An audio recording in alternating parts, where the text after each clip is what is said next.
More than 15 million Americans are under winter weather alerts this morning as the tail end of a massive system sweeps through the Northeast.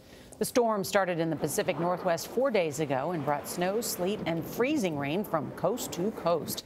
Now, it caused accidents, airport delays, power outages, and at least 2 deaths. David Begnaud is in Lake George, New York. That is right in the storm's path. David, good morning.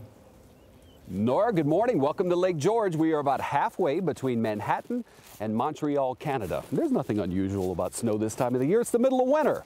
What is unusual, though, is that a lot of the major U.S. cities have seen far less snow this season than what they usually do at this time in the winter. But that doesn't mean it's been any less miserable. This winter whiteout stretched from Wisconsin to Massachusetts. Snow, sleet, and freezing rain left behind a dangerous, icy mess. Trying to drive in these conditions felt like mission impossible for drivers in Massachusetts. There's just been accidents everywhere. In Indiana, freezing rain covered everything in a heavy ice, bringing down trees onto power lines. Ice-coated cars and roads in Chicago, where pedestrians had to watch out for sheets of ice falling from skyscrapers.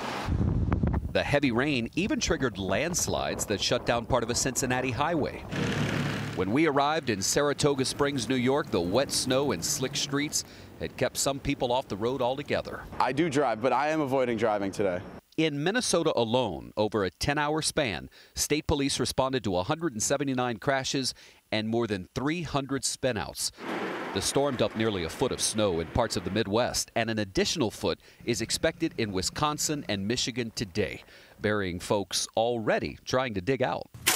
This neighborhood in St. Paul, Minnesota was left unplowed, and that frustrated people like Crystal Beater, who needed help getting her car out of the road. It's been a struggle all winter when it gets like this.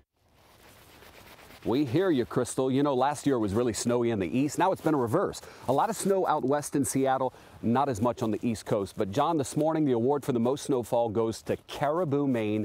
They've had 115 inches. That's about 10 feet of snow. And they're expected to get another foot today.